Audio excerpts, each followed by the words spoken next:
And we are live on Discovery Paranormal, where we like to discovery things of the paranormally interests, And we talk about it all here, don't we? I mean, we talk about anything and anything that is what's considered paranormal. Paranormal, it's kind of a silly term these days because it really means an event that you can't use scientific equipment to record or even monitor. Now, those of us who are in the field know that that's false. Those of you who are out there who, if you watch some paranormal shows, you might get an idea of people using this equipment, right? Of taking measurements or trying to get answers. So basically, these are like, in some cases, cell sensors, the same thing that would also sense a cell phone, right? And when you say, what's the connection between, how can some ghost make a cell sensor go off?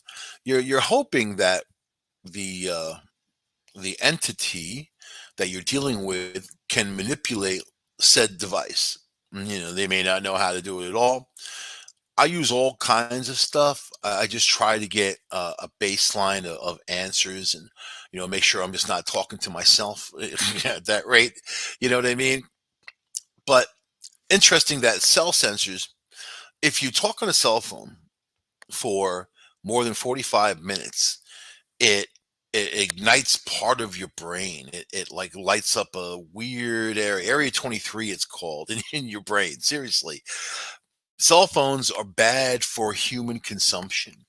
When cell phones first came out, scientists, the FDA, all kinds of other agencies were saying, okay, we need to put a radiation sticker on these phones because they emit an unhealthy amount of radiation. Now, I just referenced cell sensor. You can see, boom, boom, boom, how it lights up around that, or even sometimes like, of course, cell phones or whatever has that kind of technology. Cell phones, laptops, whatever, right?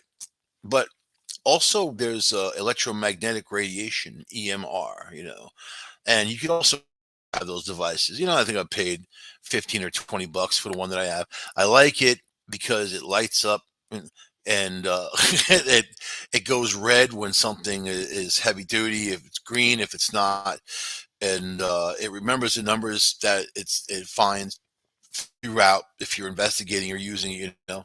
It can make a noise or not, does it all. And you see, if you go on eBay and you're a ghost hunter, and tonight's not about ghost hunting, by the way.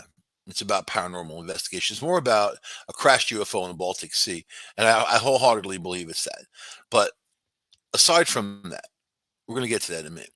If you're using devices and you want to be an investigator, if you're out there trying to get some info, rather, the best pictures I ever got was with a hunting camera. It wasn't even infrared, and there's a secret to what I used in that room as a light as to why I got that picture. I think, and I'm kind of investigating of the whys and the what's is of that. So, but my recorder, I've had it for years. It's an Olympus recorder, voice activated.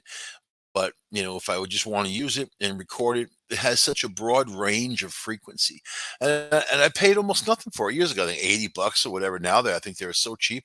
But you want a broad range. If you think about investigation, if you're going to do anything in the world, investigating anything, you want the data, and you want to fill in all of the blanks.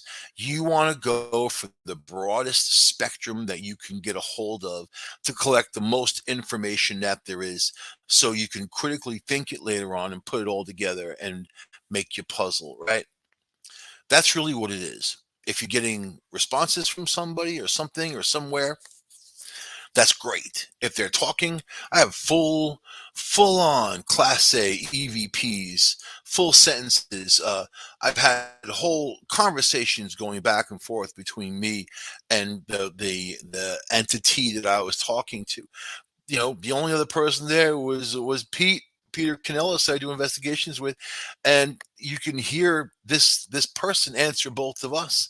So especially, if you keep going back to a place and also you keep it light, I've been criticized in videos.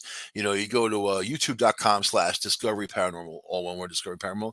You'll see some of our videos, and I've been criticized about, hey, you guys have too much fun. You're laughing. And, oh, what's supposed to do? You just go out there, be a broody bitch, cross my arms with my black t shirt on, with a grimace on my face.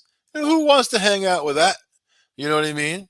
And I'm going to approach something like that, some cube head who's going to be disrespectful of my space that I'm haunting, man. I'll haunt you good. I'll follow you home. You know what I mean? I'll knock the dishes out your cabinet, man. Mess with me like that. We go into a place with respect, and we know the history. We call out to names, and you're understanding this person had a traumatic event that brought them to where they are now. And a lot of times they don't even know how to move on. If they're stuck like that, if they're earthbound, they got some issue or problem. So compounded with that, you have all this psychological stuff going on. It's because they don't have a body anymore. Doesn't mean they can't have psychological problems or emotional problems. It's like pure emotions, right? So good. You got your little devices, you go out there, you do your thing, you're respectful, you ask the questions, you try to get an answer. Yeah, a little levity is not so bad. You can have a laugh, and then they remember that. And you come back and that energy's still there. They remember that. Oh, I remember these guys. Remember, yeah, they can remember. You know, the thing that we're going to discuss this on the show about multi-dimensional, actually a multi-dimensional hypercube that scientists just came up with, and that goes into my crashed UFO. Okay, that's all. See, I'm bringing it all together for you. But there's things that people assume about physicalness of having a body, that you need to have that to have some kind of impact or be able to go on or communicate, that other type of thing, man. But I'm here to tell you, I've got pictures of full body apparitions that was proven to me of who those people were and how long ago they died, and they had no business being in that apartment at that time or that building at that time. These are spirits. It's not some anomaly of a camera. It's not some fakery going on. These are spirits. So this is why I do what I do. Anyway, here we go. Baltic Sea Anomaly. So yeah, by the way, when you buy your devices, go to Home Depot. Don't go on eBay and buy any ghost hunting crap, because it's all crap. Go to Home Depot. Go to the Home Depot and tell the geek standing there specifically you're looking for ghost hunting equipment. Maybe a nice 2x4 for anything else that runs at you in the middle of the night. I'll tell you, man, you go into these old buildings at night, you never know who else in there. So yeah, 2x4 might work. All right. 140,000-year-old Baltic Sea Anomaly crashed UFO on seabed, and this will blow your mind. So you probably heard about the Baltic Sea Anomaly. Maybe you heard little quips about it. The problem with our society is that you have these fake agencies like Snopes, just some guy sitting in his basement in his underwear. I heard the guy like married his hooker or that type of thing. It was like, you have people like that aren't really of high moral character to begin with. Not saying you can't marry your hooker. I'm just saying they're not of the high moral character or fiber that you'd be looking for in a fact finding mission. You know what I'm saying? So you have these people. It's fake. We can't prove that it's fake. I love how they're fact finding. They say something's false, or it's most likely false, because they don't have the information to say what it is and what it isn't. So then you don't get involved. If I don't know something and you ask me a question, I don't know it, I'm going to say, I don't know. I don't know. I'm not going to make it up like CNN. I'm not going to make up an answer, give you or lie to you, give you some answer. Depending, maybe just to mess with your head. I like to do that sometimes. But, you know, for serious information, yeah. So look at this. Explorers believe they're one step closer into discovering the truth behind the mysterious 140,000-year-old Baltic Sea anomaly, bearing a striking resemblance to the Star Wars Millennium Falcon, and it really does. The Baltic Sea anomaly appears to be formed of pieces of angular metal, prompting claims it is a crashed UFO.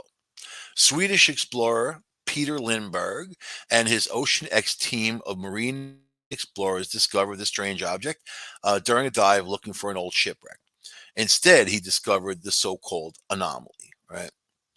So Dennis Asberg, who made the discovery alongside Mr. Lindbergh, told TV4 in Sweden, there is a mountain. It could be 20 to 25 meters tall with a canyon in the middle, and below it, there is a lot of loose rocks. The trail starts from here. Actually, there is two trails. There is one that leads to this large circle, and there is another trail that leads to the second object, which is about 200 meters from the round circle. We found it in the same time as the circle, but we had such a focus on the circle that we had not had enough time to look at the other object that is not circular. We were really surprised and puzzled.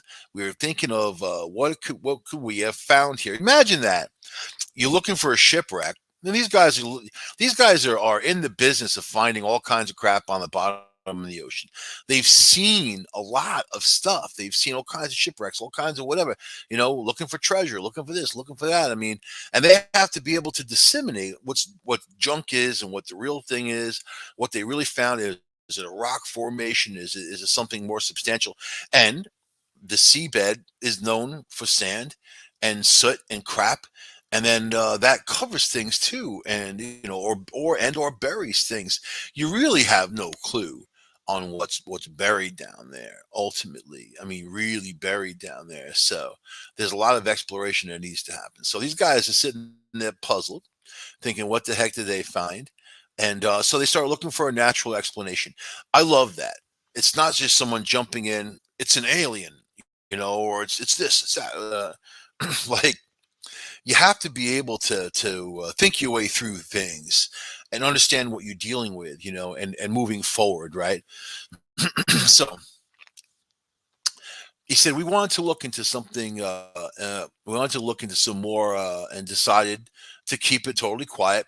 They contacted geologists, marine biologists, and when they said that they had never seen anything like this, of course, more thoughts were triggered.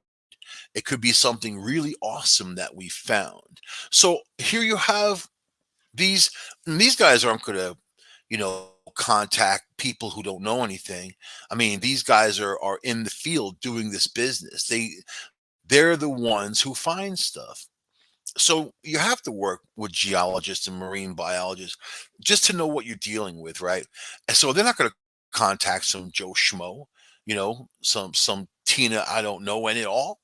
They're going to contact a real person, real people, or teams of people, right? So, all right. So they've never seen it before on the ocean floor anywhere. These well seasoned geologists, marine biologists, whatever. Okay, so we know that so far. Even more intriguingly, a structure that looks like a staircase appears to lead to a dark hole, a second structure found nearby with a second structure. Speculation is rife over what the object could be, with some saying it could be an anti submarine device left over from World War II, a battleship gun turret, or indeed a flying saucer. So here's on the table could be some crap left over from World War II, could be some big ass gun, some kind of thing like that, or something that is not of our technology, our human technology, right? I'm not going to say not of Earth because there's a lot of speculation that these aliens aren't alien, that they're actually here. They were probably here way before us, they have to say, and it's pretty much like that. And we're the newcomers as species wise, right? Aren't you lucky? So, despite looking like a huge rock, scientists say the structure appears to be made of metal. Electric and satellite diving equipment reportedly cuts out when going near the object. So, when have you ever heard of that before? Of an encounter with something that's not of normal technology, and the vehicle cuts cuts out, the thing cuts out, the plane cuts out, whatever, whatever it is. You encounter these craft. We have a lot of evidence out there of people that had these sightings, encountered these craft, and their vehicles shut off and everything else shut off, right? So here you have again this thing sitting there. I never heard of a rock that makes uh, electronic things shut down. It's a heck of a rock. You know what I mean? So Stefan Stefan Hogerborn, a professional diver with Ocean X, said anything electric out there, the satellite phone as well as stopped working when we were above the object. And then when we got away about 200 meters, it turned on again. Mr. Lindbergh's Ocean X team are continuing to investigate the object 5 years after making the initial discovery while exploring the floor of the Bothnian Sea between Sweden and Finland. They're still going at it. They can't get near the thing. Nobody can. You know, they're not the only team that's done this. So, and I'm looking at a picture of the thing. There's no way it's a rock. It doesn't have. It's got natural nothing, man. It looks like man-made lines, man-made or not man-made. Somebody manufactured this thing. This is no rock. It doesn't resemble any kind of rock. In fact, it's just kind of sitting on top of a rock ledge. You know, so whatever it is, it's got some very interesting lines to it that I doubt that nature could even create. You talking about 90-degree angles and all this carved out stuff, and I don't know, man. It does. You got a picture of the Millennium Falcon here. I'll tell you something. It's freaky, man. You call George Lucas and see where he got that idea from. you know, He said the object is made of metals which nature could not reproduce itself. Sat nearly 300 feet below the surface and measuring 26 feet tall, the marine explorers found the strange craft with a side scan sonar. Mr. Lindberg said, I've been the biggest skeptic. I was kind of prepared for finding just stone. For me, it has been an amazing experience. I think this is a very odd thing. It's odd in its shape. It's odd in its appearance. It's tough to give the explanation as to what it might be exactly, since different scientists have many different theories, right? But they all just don't have one theory. They have many different theories, and uh, and who knows, right? Who knows? But whatever it is, he says, it is something we do not usually find in nature sitting in the dark, cold depths of the Baltic Sea. So it's unusual. Unusual. It is though the object could be at least 140,000 years old after a university professor linked the mysterious disk to the Ice Age, right? Volker Bruchet, an associate professor of geology in Stockholm University, said, my hypothesis is that this object, this structure, was formed during the Ice Age many thousands of years ago. Ocean X is expected to return to the wreck to continue investigating the discovery. So his hypothesis is that why? What do you base that in? A comparative? There's nothing to compare it to, and ice age smice age, it's not one, it's not going to create that shape and those lines. This is a very specifically designed thing. It's not a falling off of an iceberg. It wasn't formed during the ice age. It's not some rock from the ice age. So you really don't know 140,000 years. And even if you say it's 140,000 years, then damn, it should have been covered up already in soot and crap sitting down there. No, that long, or they're saying it's made of that a metal that these things won't stick to. Looks pretty smooth still to me, basically. So Mr. Lindbergh said we will pretty much just be able to do the same as we did in 2012. It's not sure, not for sure yet that we're involved in a new TV project. It might give us the opportunity. Yeah, they probably need funding. It costs money. These guys, deep ocean explorers, they have to find treasure. Otherwise, they got no money. Dennis Asberg, who made the discovery alongside Mr. Lindbergh, told TV4 in Sweden there's a lot of mountain. I already read that already. Let's see. So he said the trail starts from here. Actually, there's two trails. So it looks like this thing skidded in there, like it crashed and skidded.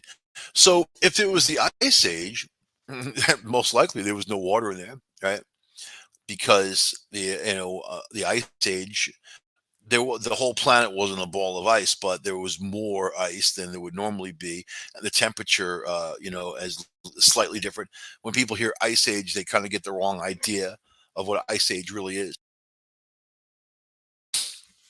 But we were in it for quite some time, right?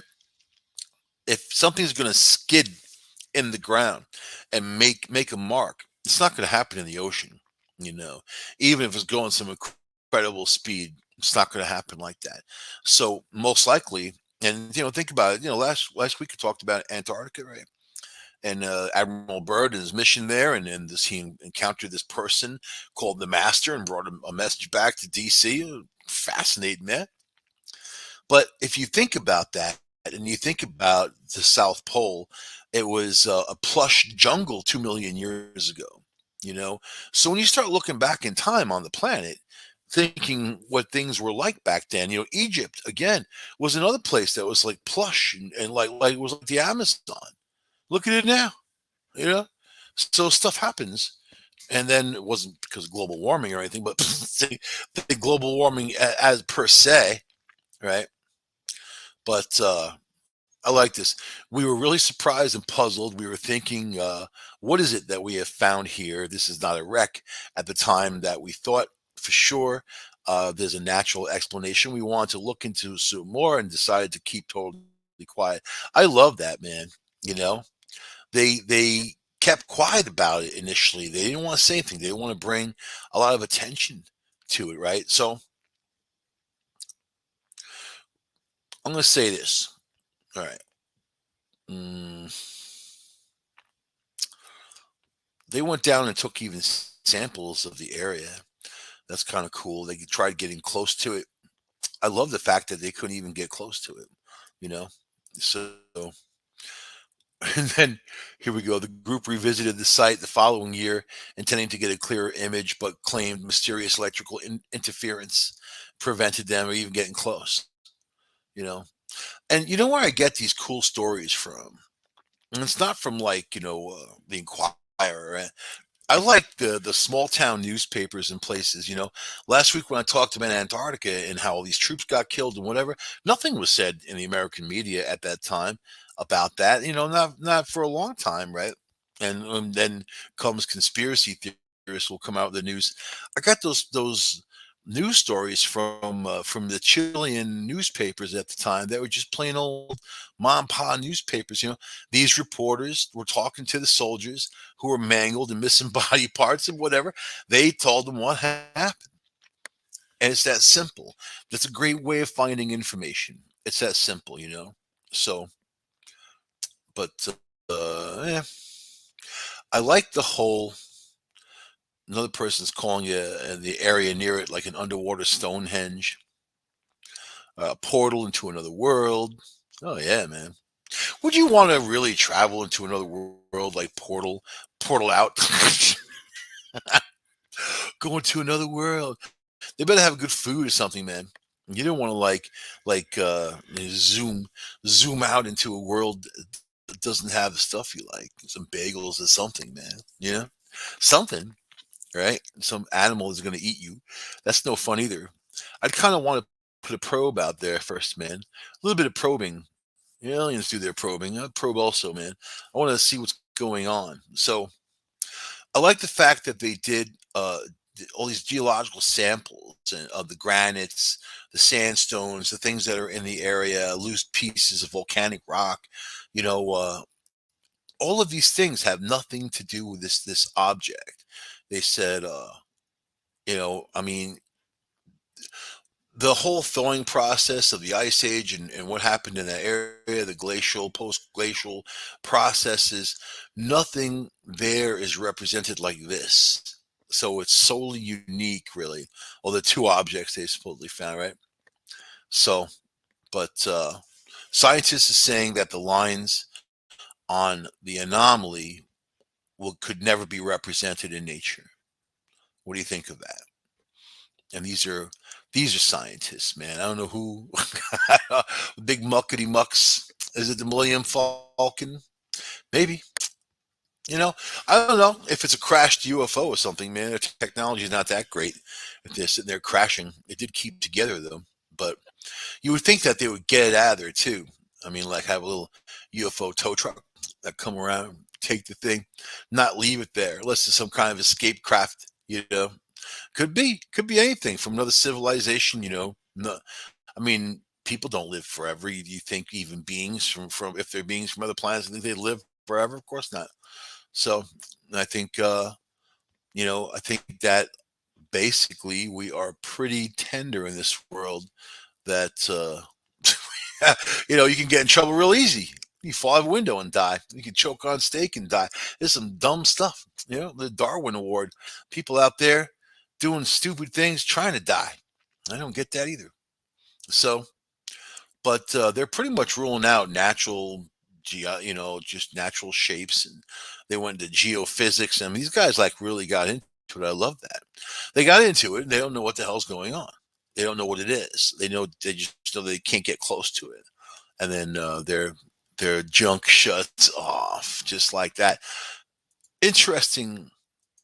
But I'm going to share this. I like referencing this because when I think of like ships, alien ships, or not even alien, but further technology, I mean, people that have better technology than us anyway. When I think of that, I think of Germany, of course, man. Not because I like German cars and Fräuleins, stuff like that, but the alien battle that happened over Nuremberg in 1561. So listen to this. At daybreak on April 14th, 1561, residents of Nuremberg, Germany woke to an alien aerial battle raging above their heads. The heavens were illuminated with bright lights that moved back and forth for hours before a huge black spear shaped object appeared, blotting the sky. Finally, an enormous crash rattled across the city, signaling an end to the strange affair. The phenomenon over Nuremberg have long been regarded as one of the most important recorded early UFO sightings, which is still regarded today by enthusiasts as proof of an extraterrestrial battle within Earth's orbit.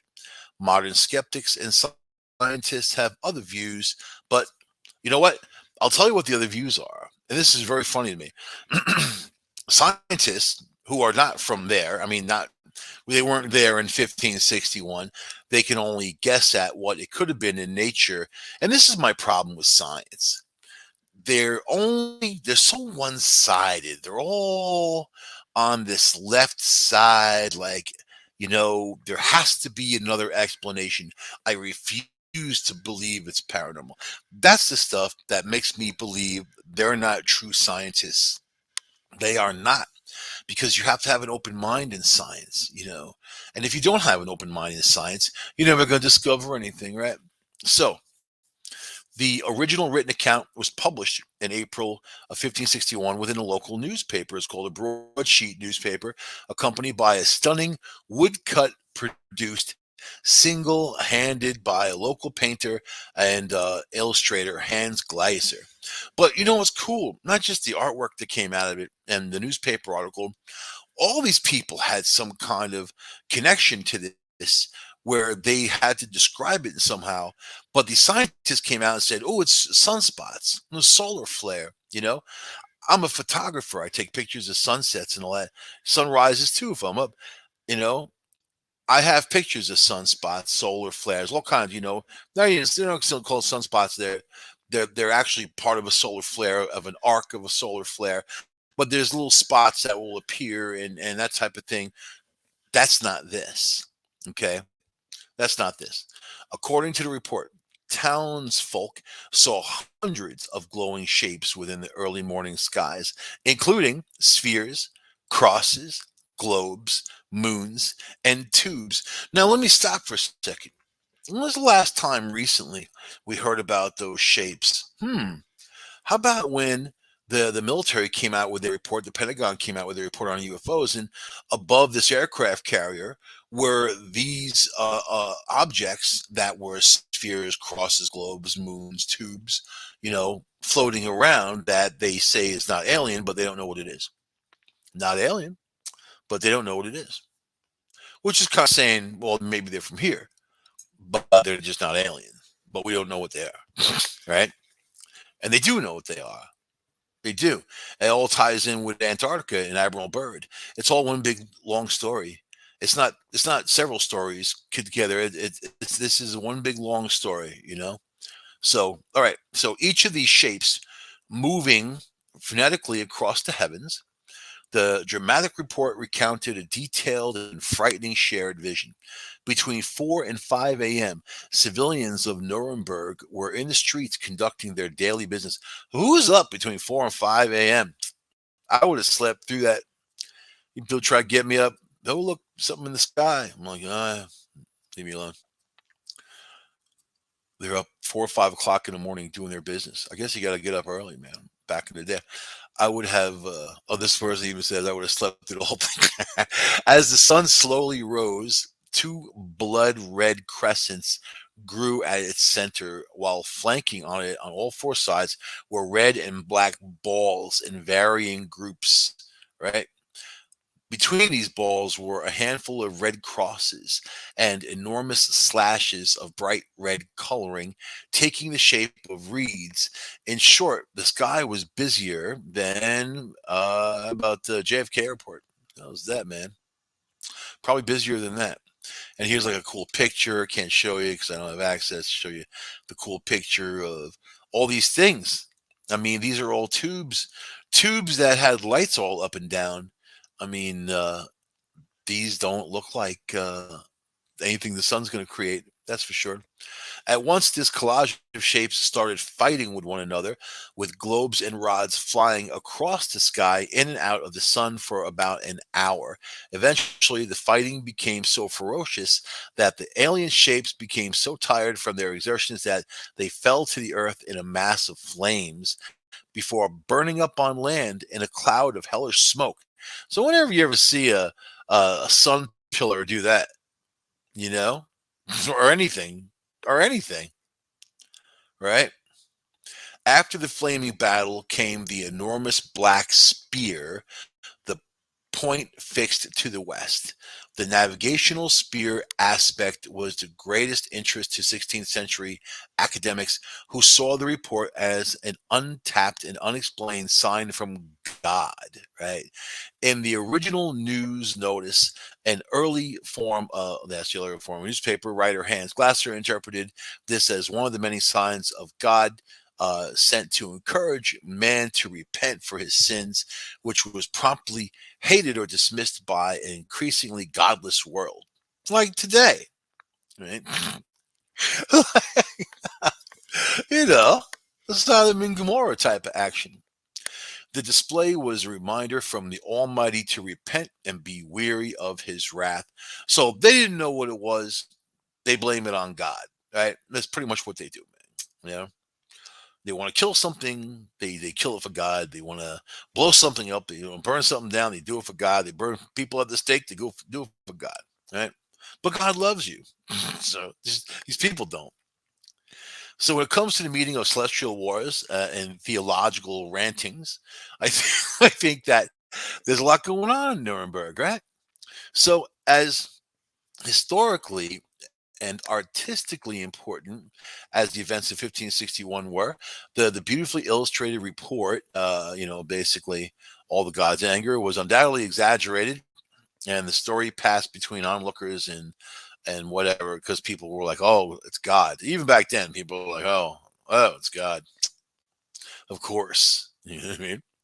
Most contemporary scholars and skeptics believe it was misinterpreted sundog, otherwise known as solar flare or whatever, man. Sun pillar. There are sun pillars, actually. And that creates an atmospheric halo created by an interaction of sunlight with ice crystals in the atmosphere. Yeah, there's a picture of it. I have lots of them. but it's not an alien battle over the sky. It's not little shapes, you know, fighting each other and falling and smoke and destroying and whatever, right? So I took to Google Earth. I love Google Earth, man. I'm a Google Earth fool. I took to Google Earth and I looked at Nuremberg, Germany. And I'm looking at the area as a whole, that if one of these craft crashed, most likely, I mean, 1561 is quite a long time ago, but not in the world of radiation, it's not. Radiation lasts for a long, long time. If radiation it hits the ground in the soil, nothing's going to grow there. It's just pretty much barren, right? So I look at Nuremberg, I look out into the hills, and I see these large swaths of forest that are just bald, you know, big enough where something could have crashed, right? Nothing there, no houses, nobody would clear that, no reason. I mean, this is in the middle of nowhere. There's a lot of nature in Germany, middle of nowhere out in those hills. So you would think that at some point teams would go there and take soil samples and see what they could find, maybe even find, metals and whatever. It's really not if it's if it's advanced materials, most likely it's not going to decay. So anyway, and then a very similar battle took place over Switzerland a short time later. So then we get into the world of why can't we all get along? You know what I mean? If there was two groups battling each other, it just goes to show you that if it was a higher intelligence, it's not that much of a higher intelligence than what people are today. We just don't have that kind of technology yet. And I say yet, right? Because we're going to talk about multidimensional hypercubes. All right. Now, scientists who are developing this in their experiments, the researchers discovered a new kind of superposition whose classical building blocks represent the corners of multidimensional hypercubes. The researchers worked with tiny membranes in order to develop states for novel quantum sensors whenever they encountered more or less, basically, they found these things by accident. And that's how it goes when you think outside the box and you start going in different directions. If you think it's already written and done, you have no business being in the world of science, because science is exploration. So the quantum hypercube states seem particularly promising when it comes to the construction of novel quantum sensors. They are able to circumvent accuracy limits by taking advantage of quantum interference. So the example of stones in the water show that even large stones cause fine patterns in the superposition of the waves. So when we talk about physics, whenever anybody asks me, Michael, what's physics? Yeah. And I'm like, it's some vibrating waves. And they're like, hey, vibrating waves. I'm like, that's right. Which is the basic gist of it. You tear down everything from everything, every that lamp in front of you, the desk that you're touching, the computer you're touching, or whatever, man. The materials involved there, when you strip it down to its beginning form, they're vibrating waves, right? And these are all frequencies. So, which a lot that's why a lot of people ask, is reality reality? Is reality real? Is reality that we create around us? I mean, I know that we can take ideas and create things from those ideas. I mean, you see examples around you all the time of that every day, constantly. Someone makes a pizza. That's it, man. That's their quantum pizza, right? So this is humans with working in quantum physics, making tunnels and doorways, trying to understand that unbelievably big world. It's actually a small world of of quantum physics, right? So we are in the macro level of physics. We are in the large tangible, level, and there's a micro level. So that's the quantum level, right? Micro level.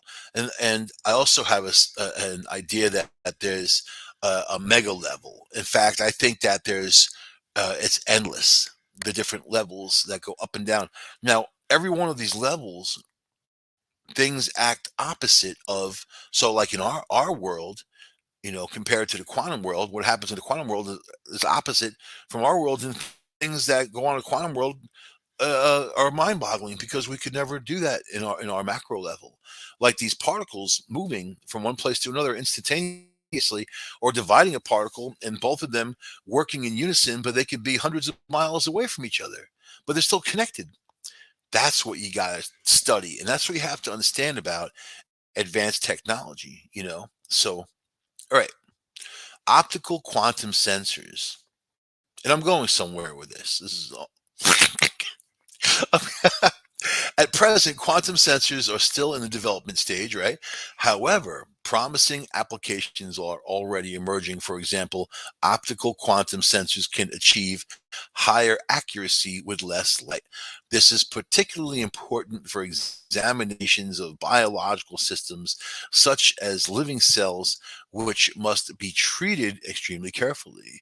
One possible field of the application is medical methods such as magnetic resonance, tomography, and all that. But then you can get into other things. I mean, it's endless, endless. When I first moved up to Ithaca, Cornell University had just created the nanobot engine.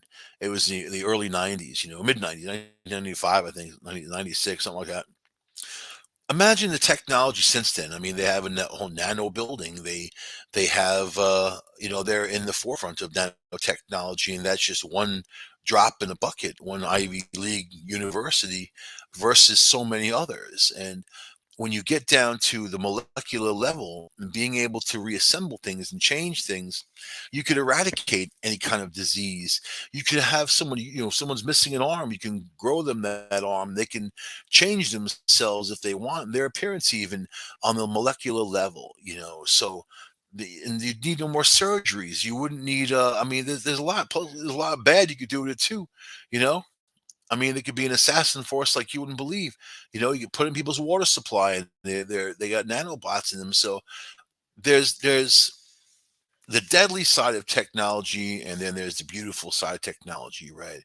And this is the duality of man. You got that one side or the other side. Unfortunately, the powers that be tend to choose the destructive side and not the healing creative side. If something healing comes out of it, it's solely a byproduct of the other things that they're lurching for. And this is a huge problem with the evolution of humans, and also the enlightenment of people. I think that people will never truly understand even things like love if they can't exist on a level where, you know I mean, where you don't have that fear. You're simple. Got people with food needs, and they don't not gonna have enough food, or people who are homeless, or people who are suffering of cancer, people who are in pain every day. I mean, or they're afraid for themselves they're going to die, and they're going to leave their family, and maybe they're the only provider. Man, there's billions of stories out there every day. The only thing that we can do is help one another and ease people's pain, and that act of kindness, that lifts you up to a level that in fact, I'll share with you my little graphic that you can't see. It lifts you up to a level of attainment, right?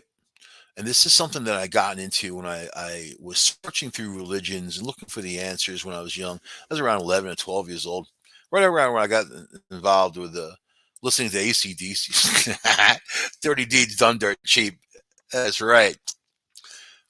But I got into religion. I got into, what's Judaism, what's Catholicism, and whatever. And the Catholic Church, had a big unit in my town of Rockville Center, Long Island, where they ruled with an iron fist. Actually, and my father had a gas station, and he would take care of the cars from that. They had an account there, so they come and get gas, or if something was wrong with them. But they're all mainly new cars anyway. And then these priests, like, one particular had a Mercedes, like, the nuns would have like a Buick or something like that. It's just kind of interesting. But when I got into religion, and there was a lot of hypocrisy because I had asked my mom, "How do you become like a priest?" And she had said, "You got to give up sex and give up, wealth and all that other stuff." And I'm like, "Well, the priest who comes into the station has a Mercedes, and then my father's like, it's an expensive car, and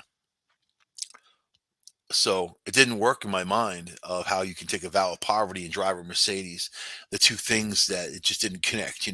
Just like when they told me Santa Claus was coming down the chimney, and looked at the chimney. I thought about it, and I knew there was no fat guy coming down that chimney. It was ridiculous. And I caught my mom putting gifts under the tree many occasions. So this is the deal: levels of consciousness. If you want to evolve and want to bring yourself to a higher level, there's negative emotions to stay away from, and you're going to be surprised when I tell you because you're going to be like, "Whoa!" You're like, "Whoa!" Right? The top level, of course, is peace. Not being at war, not having a rift, not having a problem, not fighting, no adversarial, nothing. Peace. Peace. You ever achieve peace? You ever get that moment where you're like, man, this is great. This is great. And you know it's fleeting because it's not gonna last. Because there's peaks in there. Peaks. Because people will bring you into those peaks, people who are lesser of you spiritually, but they want to bring you down because maybe a lot of them are in a hole and they want to bring you into the same hole. So think about that piece. So the the level we'll call synchronicity and extraordinary outcomes. If you want to achieve these things and be in sync with all, you want to experience joy, gratitude, and love, and do it freely unto yourself, right? The next level is peak performance without stress, which is understanding, knowing where people are coming from. Not forgiving people for doing terrible things, mind you, but knowing where things are coming from. Maybe forgiving yourself, you know, but understanding things in general, being able to explore, do your research, and know what you're talking about, and know what kind of instead of just jumping to conclusions or whatever, but you have to understand, right? The next level down is happiness and productivity, right? Forgiveness, optimism, trust, and courage.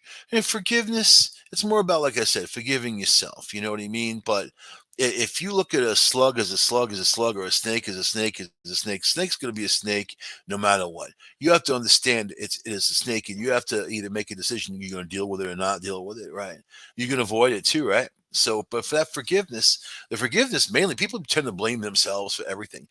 Children blame themselves and their parents get divorced, I mean, so there's forgiveness that needs to happen within yourself. Optimism. You can't go forward without optimism. You can't be pessimistic all the time. You have to think like, okay, man, we can do this. I can have that faith inside of myself to do this, and be optimistic about the outcome. Because if you're not going to be able to create that reality for yourself. The outcome's not going to be good, right? And trust. Trust is something you need to have. You trust people once, but trust in yourself too. Trust and it's more about having that faith in yourself and trust in knowing you can do. And courage, because courage brings it all together. If you don't have courage, you're not going to understand the whole rest of it, right? Including love, So the negative emotions that you want to stay away from, how about this? Pride. Pride. When people say, I'm proud of my color, I'm proud of my flag, I'm proud of this. You know what pride gets you? It gets you a lot of suffering. It gets you a lot of structure. A lot of people who will take odds with something else. I'm proud to be this, and if they're not, then all of a sudden they're at odds because they're not part of that group. It's separation, man. You know, anger, something to stay away from. That's a given. If you're angry, you're not going to do anybody any good around you. You're not going to do yourself any good. It's negative emotion. And then some people are angry all the time. They just run around angry. You see them out there. You see them out there. Sometimes they're driving in front of you, want you to go 48 miles an hour in a 55, and then you pass them, they give you the finger. People like that, right? Desire is a terrible negative emotion. What allows you say about desire? Live without it, man. He said there's no greater curse than desire. So this crosses through all philosophy from the ages. These are the things that you want to stay away from, right? And how about this? The lowest level, fear.